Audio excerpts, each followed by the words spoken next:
अब मेरे गरीब नवाज की उम्र शरीफ बढ़ती है, आपने अपने वालिदे बुजुर्गवार से कुरान पाक पढ़ा, कुरान पाक पढ़ा आपने, और पढ़ने के बाद फिर आप दूसरी जगह इल्मे हदीस, कुरान की तफसीर और इसके अलावा दूसरे उलूम फनून पढ़ने के लिए मदारिस में दाखिल हुए, मदरसों में दाखिल हुए और वहां आपने तालीम हासिल की। तालीम हासिल करने के बाद आप मुजाहदों में और इबादतों में लग जाते हैं। ज़हन को करीब कीजिए, आपने कुरान पढ़ने का अंदाज ये था कि जब आप कुरान पढ़ते तो परिंदे रुक रुक कर सुना करते थे और दरख्त झुककर सुनते, हवाएं रुककर सुनती कि अल्लाह का वली कुरान पढ़ रहा है। आप मादर जात वली थे, माँ के पेट से ही वली पैदा हुए। आप के वालिद की जब आपकी 14 या 15 साल की उम्र हुई तो आपके वालिद का इंतकाल हो गया, और जब इंतकाल हुआ तो विरासत में यानी बाप के हिस्से से एक छोटा सा बाग और एक पंचक्की मिली। आप उसी के पौधों को पानी देते और वहीं रहकर कुरान पाक की तिलावत करते रहते। लेकिन अंदाज ये था कि अगर दरख्त से एक पत्ता नीचे गिरता तो आपको उठाने की जरूरत नहीं पड़ती, बाग की सफाई की जरूरत नहीं पड़ती। आपने जब ये देखा तो आपने आवाज दी कि कौन है जो मेरे बाग की सफाई करता है और कौन है जो मेरे कामों को करता है? क्या वो मेरे सामने नहीं आना चाहता, मुझे चेहरा नहीं दिखाना चाहता? आपने जब इतना कहा तो 4 जिन्नात सामने आ गए, 4 जिन्नात सामने आ गए और आकर कहा कि हम हैं जो हम सफाई करते हैं। कहा क्यों सफाई करते हो? कहने लगे हम सफाई इसलिए करते हैं कि आप जब से कुरान पाक में बाग में बैठ के पढ़ना शुरू किया है, हम कुरान पाक पढ़ना जानते नहीं थे, हम इतना बेहतरीन कुरान पाक पढ़ते नहीं थे। लेकिन जिस दिन से आप इस बाग में आए हो तो आपके आने से जो कुरान पढ़ते हो इतनी बरकतें हुई हैं कि हम भी कुरान पाक बड़ा अच्छा पढ़ना सीख गए हैं, हम बहुत अच्छा कुरान पढ़ना सीख गए हैं। आप पढ़ाते हो, हम पढ़ते हैं, हमारे हम आम शागिर्द हैं, आप उस्ताद हो। उस्ताद जो होता है वो आका होता है और शागिर्द जो होता है वो गुलाम होता है। अरे आप उस्ताद हुए, हम शागिर्द हुए, आप आका हुए, हम गुलाम हुए। अगर हम आपकी गुलामी का हक अदा ना कर सके तो हम शागिर्द किस बात के हैं, और हम क़यामत के दिन भी पकड़े जा सकते हैं। अभी गरीब नवाज की छोटी सी उम्र है, बताओ तो सही, जिन्नात उनकी गुलामी करने के लिए आ गए हैं, उनकी खिदमत करने के लिए आ गए हैं। अभी गरीब नवाज की उम्र आगे बढ़ती चली जा रही है। अल्लाह अल्लाह, इतने में एक बुजुर्ग आ जाते हैं और आने के बाद आपके पास कहते हैं, ऐ बुजुर्गवार, मैं चाहता हूँ, मुझे बड़ी भूख लगी है, ऐ नौजवान जरा मुझे एक अंगूर की खोशा, एक अंगूर की छत्ता ला कर दे, मैं उसको खा लेता हूँ। अल्लाह अल्लाह, जब इतनी बात कही गरीब नवाज खुद उठते हैं और उठने के बाद बेहतरीन पके हुए अंगूर लाते हैं और उन बुजुर्ग के आग धोकर अपने हाथ से रख देते हैं और कहते हैं खा लो। अल्लाह अल्लाह, मेरे प्यारे ज़हन को तो हाजिर करो, वो कैसा जमाना था, वो कैसे लोग थे कि दूसरों की भूख का कैसे ख्याल रखते थे। आज अगर हम खाना खाते हुए हो, अल्लाह ने जिन्हें 4 पैसे दिए हैं वो गरीब अगर आ जाए उसको खाने के लिए नहीं पूछते हैं। मैं कहता हूँ ये जो तुम्हारे आगे खाना रखा है, ये जो तुम्हारे घुमलों में चावल और गेहूं भरे हुए हैं, ये तुम्हारे नहीं है बल्कि मेरे रब की अता है। अगर वो चाहे तो 1 मिनट में छीन ले। उसने कारून की बादशाहत को छीन ली है, उसने हमान की शद्दाद की चाँद को छीन लिया है, उसने अबू जहल के तकब्बुर को मिटा दिया है, उसने फिरौन के तकब्बुर को मिटा दिया है। मेरे प्यारे, अल्लाह जिसे चाहता है इज्जत अता फरमाता है, मेरा रब जिसे चाहता है उसे जिल्लत दे देता है।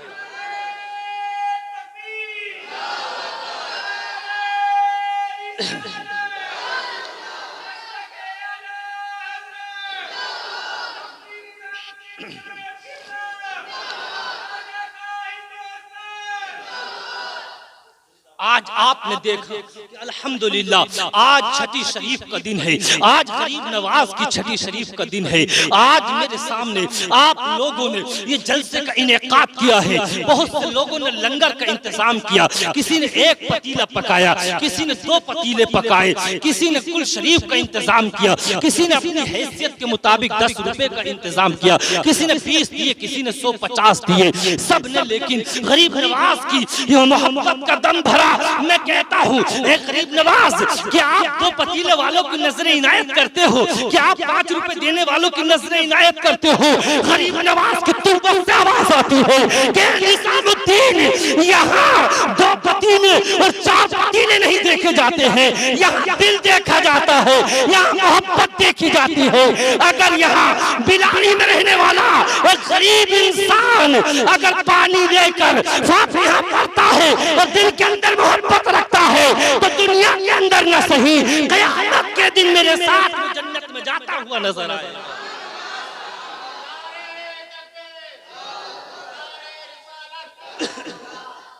यहीं तक नहीं बल्कि गरीब नवाज अपने पीरो मुर्शिद की बारगाह में पहुंचते हैं।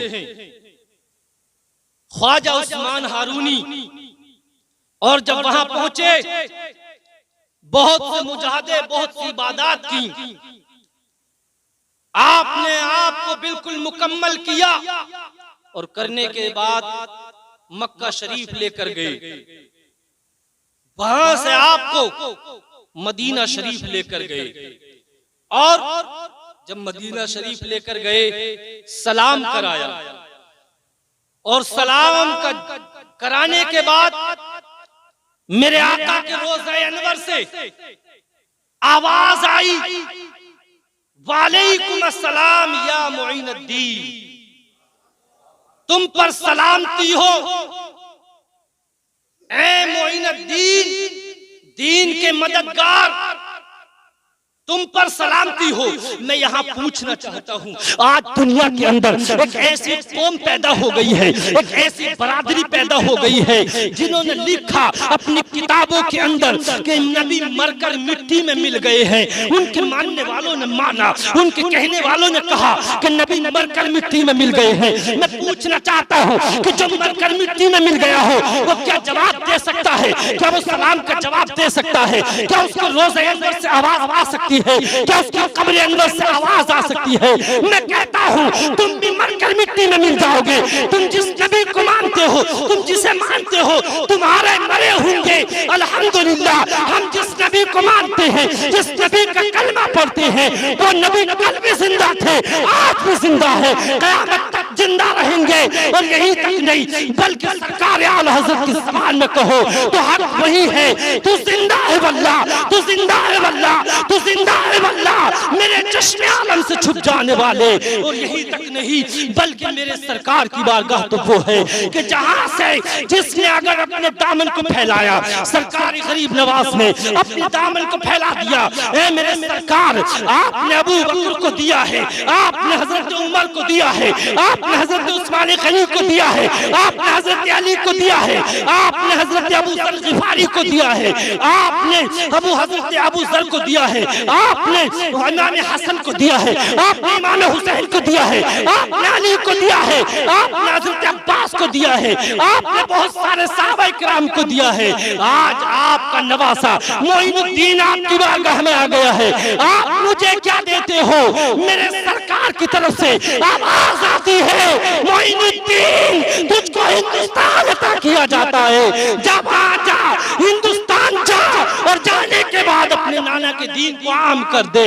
मेरे सरकार गरीब नवाज ने मांगा है, मेरे सरकार ने इतना अता किया, फिर मेरी नजरें बरेली की तरफ पहुंचती है। इल्म व हिकमत के शहरयार, इल्म व हिकमत के ताजदार, आप क्यों कुछ नहीं कहते? जब गरीब नवाज को इतना दे दिया है तो आपकी जबान क्यों नहीं खुलती है? इमाम अहले सुन्नत पुकारते हैं, अरे आओ तो सही जरा बरेली की सरजमीन पर, यहाँ आकर जरा इश्क का पानी तो पियो, मोहब्बत रसूल को पियो, इश्क रसूल को पियो। आला हज़रत की कलम और ज़बान खुलते हैं और पुकार उठते हैं, वाह क्या जूदो करम है शहे बका तेरा, वाह क्या जूदो करम है शहे बका तेरा, नहीं सुनता ही नहीं मांगने वाला तेरा।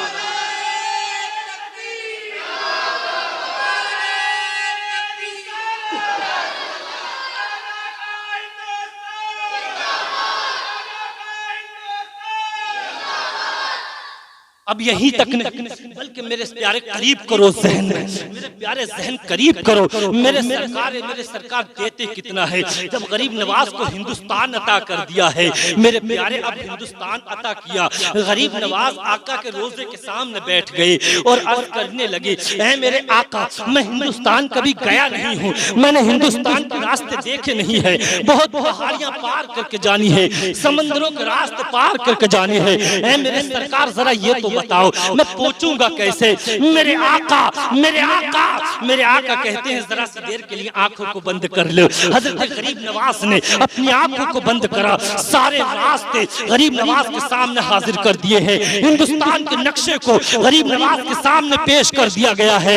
मेरे प्यारे, ये ताकत किसने दी है? मेरे सरकार को, मोहम्मद अरबी को ये ताकत कैसे मिली है? लोग तो ये कहते हैं बहुत से कि जिसका नाम मोहम्मद अली है उसको दीवार के पीछे इल्म नहीं है। एक जमात ऐसी पैदा हुई जिनके ईमान को शैतान लूट कर ले गया, उन्होंने कहा कि जिसका नाम मोहम्मद अली है उसको दीवार के पीछे की खबर नहीं है, वो अपने बारे में नहीं जानता है। अल्लाह अल्लाह, अरे तुम कहते होगे तुम हो जिसको कोई खबर नहीं है। मेरे आका को अल्लाह ने इतना इल्म अता किया है, इतना इल्म अता किया है कि मेरे आका अगर जमीन पर नजर डालते हैं तो बैतुल सला तक देख लेते हैं, आसमान की तरफ निगाह उठाते हैं तो अर्श आज़म तक देख लेते हैं। और यही तक नहीं, बल्कि मेरे आका की नज़र इनायत और इल्म गैब का आलम ये है कि सैयदी सरकार आला हज़रत पुकारते हैं, और कोई गैब क्या तुमसे निया हो भला, और कोई गैब क्या तुमसे निया हो भला,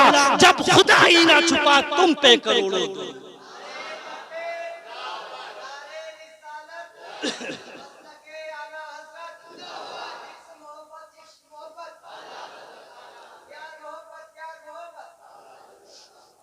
सरकार गरीब नवाज ने मेरे आका के रोजे के सामने अर्ज की कि हिंदुस्तान का रास्ता नहीं देखा, चंद लम्हात लगे कि हिंदुस्तान का रास्ता दिखा दिया।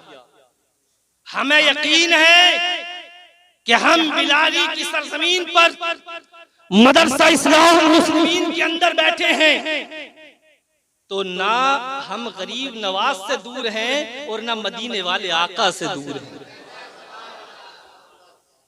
मदीने वाले आका भी देख रहे हैं और हिंदुस्तान वाले आका भी देख रहे हैं, हिंदुस्तान के बादशाह भी देख रहे हैं। अल्लाह अल्लाह, गरीब नवाज ने वहां से चलना शुरू किया, पैदल सफर शुरू किया, और सफर शुरू करने का अंदाज तरीका ये था कि पैदल चलते चलते आपके नाखून घिस गए थे। हिंदुस्तान की सरजमीन पर जब आए, दिल्ली के रास्ते से घूमते हुए अजमेर की सरजमीन पर पहुंचे, और जब वहां पहुंचे तो हालात ऐसे थे, बेशुमार देवी देवताओं की पूजा हो रही थी। उसी जगह पर एक तालाब है आज भी, जिसका नाम अना सागर है।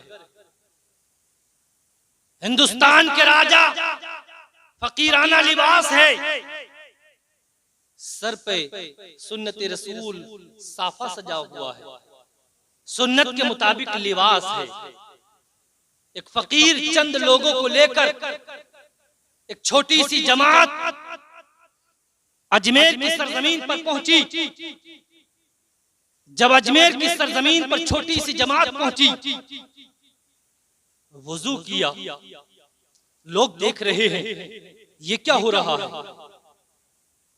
नमाज का वक्त हुआ, ख्वाजा ने अपने एक मुरीद को हुक्म दिया, चलो जाओ अल्लाह के नाम को बुलंद कर दो। मुरीद ने हुक्म सुनते ही फौरन से पहले अल्लाहु अकबर अल्लाहु अकबर अजान पढ़नी शुरू कर दी। जैसे ही अजान पढ़नी शुरू की, दूर तक आवाज पहुंची है। अब दूर तक जब आवाज पहुंची तो आवाज पहुंचने का आलम यह है कि लोगों ने आज से पहले न अल्लाहु अकबर की सदा सुनी है, न अशहदु अल्ला इलाहा इल्लल्लाह को सुना है, न अशहदु अन्ना मुहम्मदुर रसूलुल्लाह को सुना है, न हय्या अलस सलाह को सुना है, न हय्या अलल फलाह को सुना है, न अल्लाहु अकबर को सुना है, न ला इलाहा इल्लल्लाह को सुना है। आज तक लोगों ने इस नाम को नहीं सुना है। अल्लाह अल्लाह, लोग अपने घरों से निकल कर आ गए, लोग अपने खैमों से निकल कर आ गए। आज कौन लोग आ गए हैं, ये किसको पुकार रहे हैं, ये किसका नाम ले रहे हैं। अजान मुकम्मल होती है, गरीब नवाज हुक्म देते हैं कि तकबीर कही जाए। जब तकबीर कही जाती है, नमाज के लिए खड़े हो जाते हैं। आप नमाज पढ़ते हैं, आपने सिजदा किया, आपने रुकू किया, आप कायदे में बैठे। अल्लाह अल्लाह, लोगों का हुजूम लग गया है कि आज कौन लोग आ गए हैं, आज किस खुदा की इबादत करने वाले आ गए हैं। लेकिन वो ये भूल गए थे कि आज वो मानने वाले आ गए हैं, आज उस खुदा को मानने वाले आ गए हैं तो हिंदुस्तान के अंदर इस्लाम का झंडा गाड़ देंगे। अभी तो मेरे प्यारे इब्तिदाई इश्क है, आगे आगे देखो होता है क्या। और मेरे ख्वाजा ने हिंदुस्तान की सरजमीन पर अल्लाहु अकबर के नारे को बुलंद किया है। लोगों में ये हवा फैल गई कि कहाँ के फकीर आ गए हैं, इन्होंने तो किसी एक अपने खुदा की इबादत करनी शुरू कर दी है। अनकरीब ये हमसे अजमेर छीन लेंगे। अल्लाह अल्लाह, वो 5 वक्त उस अना सागर में वुजू करते, वहाँ हाथ धोते, वहाँ मुंह धोते। लोगों में हैरत पड़ गई कि ये तो हमारे अना सागर को नापाक कर देंगे, ये तो हमारे अना सागर को खराब कर देंगे। अल्लाह अल्लाह, हालात ऐसे हुए कि वो खबर बादशाह तक पहुंच गई। राजा पृथ्वीराज तक ये बात पहुंची। पृथ्वीराज चौहान ने फौरन से पहले कहा कि इस फकीर से कहो कि यहां से अजमेर से चला जाए, अपने लोगों को लेकर चला जाए। आखिर लोग आए और जहां आपका खैमा लगा हुआ था, कहा फकीर यहां से खैमा उखेड़ लो और चले जाओ। यहां राजा के ऊंट बैठते हैं।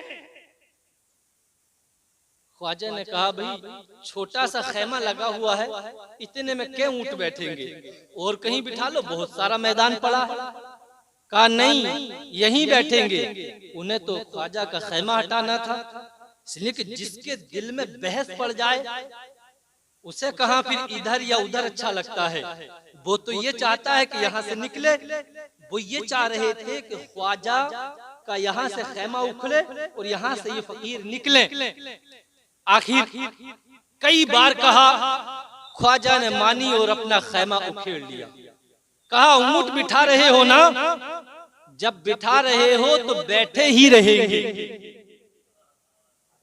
वो बिठा कर गए।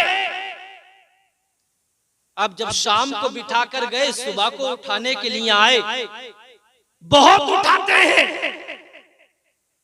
कभी इधर मारते हैं, कभी उधर मारते हैं, कभी आगे नोचते हैं, कभी पीछे नोचते हैं, उठाने की कोशिश करते हैं। बहुत देर तक उठाते रहे, लेकिन ऊँटों ने उठने का नाम नहीं लिया। गुलाम जो है, कुछ लोग जो नौकर थे, वो राजा के पास गए। कहा राजा, हमने जिस जगह ऊँटों को बिठाया है, आज नई बात नजर आती है कि ऊँट उठने का नाम नहीं लेते हैं। अल्लाह अल्लाह, राजा ने कहा जाओ उस फकीर से कहो कि वही कह दे कि उठ जाए, तो हो सकता है उठ जाए। अल्लाह अल्लाह, लोग आए, कहा ख्वाजा ए फकीर जरा हमारे ऊंटों को तो उठने दो। कहा भाई मैंने रोका नहीं है, तुमने बिठाए हैं, जाओ जब तुम कहते हो तो अब उठ जाएंगे। बताओ तो सही, जरा जहन को हाजिर करो। मैं यहाँ एक जुमला देना चाहता हूँ, बताओ जब ख्वाजा के बिठाए हुए ऊंट ना उठा सके वो लोग उस जमाने में, तो आज जो लोग ये कहते हैं हमें हिंदुस्तान से निकालने की कोशिश करते हैं, जो हमसे कहते हैं कि तुम अपना रास्ता ना अपने विदेश चले जाओ, हम कहते हैं अरे जब हमारे बादशाह के बिठाए हुए ऊंट पृथ्वीराज न उठा सका तो ख्वाजा के फंसाए हुए मुसलमानों को हिंदुस्तान से तुम कौन निकाल सकते हो? तुम कैसे निकाल सकते हो जिस हिंदुस्तान में मुसलमानों को ख्वाजा ने बसा दिया? कौन निकालने वाला है?